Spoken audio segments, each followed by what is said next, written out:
Assalamualaikum warahmatullahi wabarakatuh. Berjumpa kembali dengan saya, Tomo Pratama, di channel saya. Dan kali ini kita akan membahas tentang tutorial pemrograman. Dan tutorial pemrograman kali ini adalah seputar OJS atau Open Journal System yang biasanya dipakai di perguruan tinggi.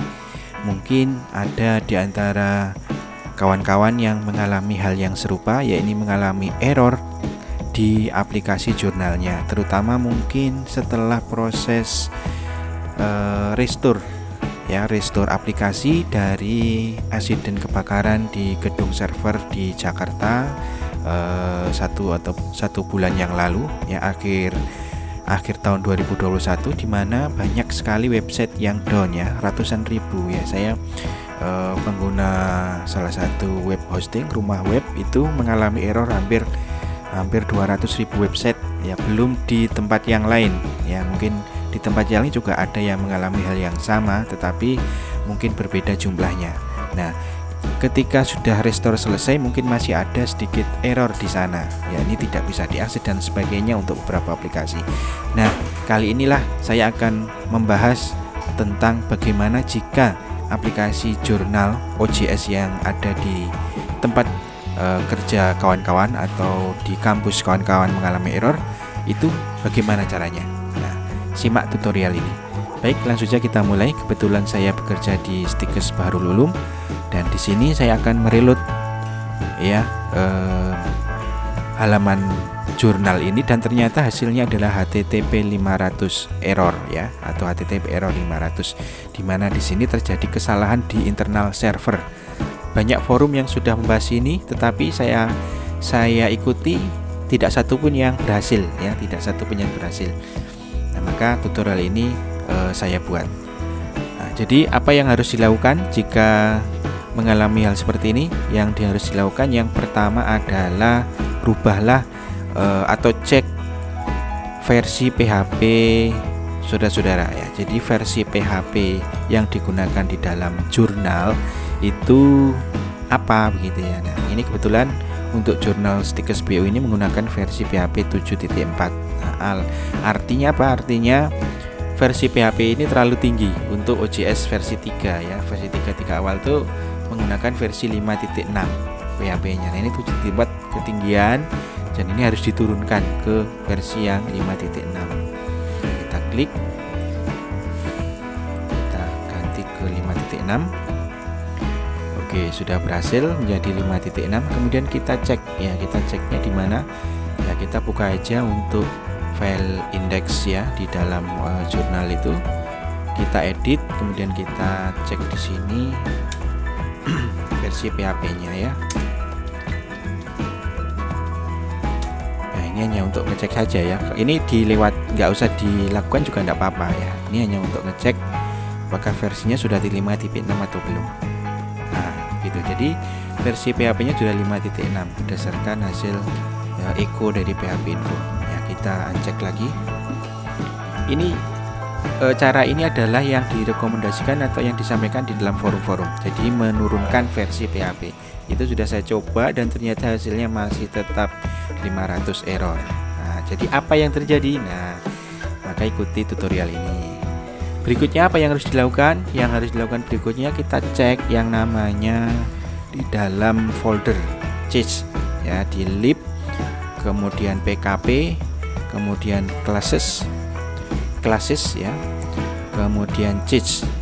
Nah, di dalam folder change ini ternyata empty. Yang seharusnya di dalam folder ini ada beberapa file PHP change yang menangani yang menangani pemrosesan dari change. Jadi website itu sebelum ditampilkan ke halaman web itu di change dulu di dalam sistem ini, biar nanti ketika reload lagi itu nggak perlu muter-muter mengambil semua file, cukup mengambil dari file di change itu. Nah, ternyata di change ini pluginnya itu nggak ada.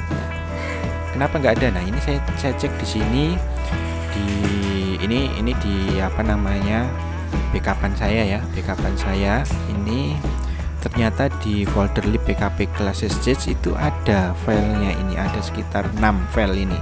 Nah, ini di sini kok nggak ada. Nah, jadi langkah yang pertama kita upload lah file change tersebut. Nah, ini ya, lib pkp kelas change. Semuanya kita upload aja. Ya, kita upload semuanya. 2, 3, 4, 5, 6. 1, 2, 3, 4, 5, 6. Oke, sudah terupload file change-nya, kita cek. Nah, sudah ada ya, sama dengan yang di lokal, yang di backup-an. Nah, setelah itu, apa yang kedua, masih ada lagi karena ini change ini tempatnya adalah di ini ya, di mana ini namanya?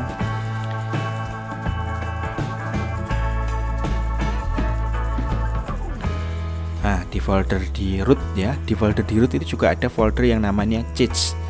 Ya, ada folder yang namanya change. Ini kita juga harus cek ya. Kita harus cek, kita select all, kita delete. Ya, kita cek aja dulu ya ini.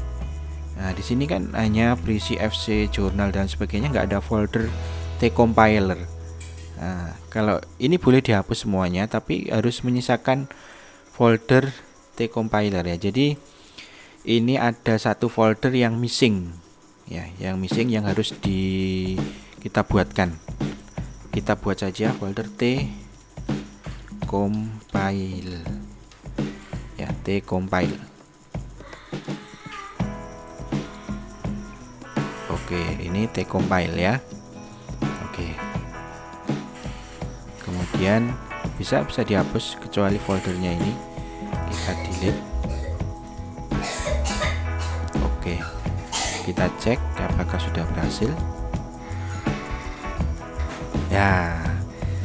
Oke, sudah berhasil saudara-saudara. Jadi seperti ini jurnal kami. Jadi di folder change di root itu kita buat ini satu buah directory atau folder T-compile ya, seperti ini. Ini harus ada. Jadi kalau teman-teman menghapus folder change itu jangan dihapus folder T-compile ya, dihapuslah yang HTML dan yang lain ini boleh ya. Tapi kalau T-compile saudara hapus, contohnya seperti ini ya, saya hapus. Ini saya hapus semua. Tidak menyisakan apapun di sini. Ini saya reload ya. Nah, 500 error lagi ya, 500 error.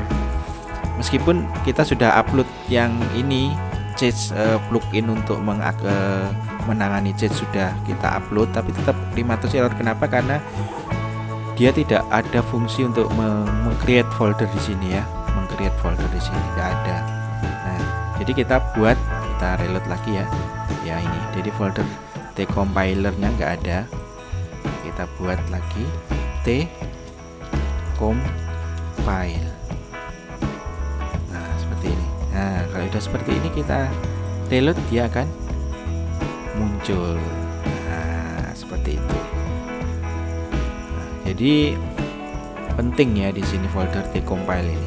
Jadi kalau teman-teman menghapus folder change itu select all, sisakan T-compile di sini. Dan ini dihapus, delete yang lainnya boleh ya, kecuali T-compile.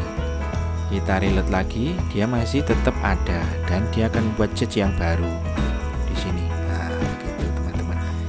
Oke, jadi seperti itu langkah-langkahnya untuk mengatasi 500 error. Yang pertama tadi yang saya sampaikan adalah mengubah versi PHP-nya dari aplikasi jurnal kita ke 5.6.